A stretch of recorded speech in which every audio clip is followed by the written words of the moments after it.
സാധാരണക്കാരായ മനുഷ്യര് പൊറുതിമുട്ടിയ അവസ്ഥയിലാണ്. ഗവൺമെന്റുകൾ ബോധപൂർവം കർഷകരെ അവഗണിക്കുന്നു, കർഷകരായ ജനങ്ങളുടെ വിഷയങ്ങൾ അഡ്രസ്സ് ചെയ്യുന്നില്ല. അതുകൊണ്ട് കത്തോലിക്ക കോൺഗ്രസിന്റെ നേതൃത്വത്തിൽ ചങ്ങനാശ്ശേരി അതിരൂപത ഇന്ന് നടത്തുന്ന ഈ ലോങ് മാർച്ചും റാലിയും പൊതുസമ്മേളനവും സർക്കാരുകൾക്കൊരു മുന്നറിയിപ്പാണ്. ആളുകളുടെ ഒരു ആത്മരോഷമാണല്ലേ? തീർച്ചയായിട്ടും പൊറുതിമുട്ടിയ ജനം മറ്റു വഴികളില്ലാതെ അവസാനത്തെ കച്ചിത്തുരുമ്പായിട്ട് സഭയിലേക്ക് നോക്കുകയാണ്.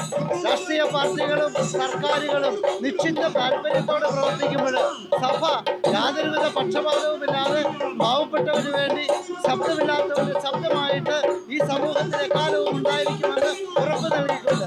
ചങ്ങനാശ്ശേരി അതിരൂപതയുടെ അഭിമന്യ ആർച്ച് ബിഷപ്പ് മാർ തോമസ് തറയിൽ പിതാവിന്റെ നേതൃത്വത്തിൽ ഇന്ന് ചങ്ങനാശ്ശേരിയിൽ തുടങ്ങിയിരിക്കുന്ന ഈ സമരമുറ കേരളമെമ്പാടും വ്യാപിപ്പിക്കും. കത്തോലിക്ക കോൺഗ്രസ് ഇന്ന് അതിശക്തമാണ്. അതിനുള്ള ഒരു തെളിവ് കൂടിയാണ് നമ്മൾ കാണുന്ന ഈ റാലി. ഇവര് ബോധപൂർവമായ ഒരു അവഗണനയാണ്. തീർച്ചയായും കർഷകർ ഒരിക്കലും സംഘടിക്കുകയില്ല. സാധാരണക്കാരായ ആളുകളുടെ പ്രശ്നങ്ങൾ പരിഗണിക്കുന്നതിലും കുഴപ്പമില്ല എന്നൊരു ചിന്തയാണ്. അതിനൊക്കെ ശക്തമായ മറുപടിയാണ് വരും കാലങ്ങളിൽ രാഷ്ട്രീയമായ നിലപാടുകൾ കർഷകർക്ക് വേണ്ടി കത്തോലിക്ക കോൺഗ്രസ് എടുക്കുമെന്ന് പറയാൻ ഞാൻ ആഗ്രഹിക്കുന്നു.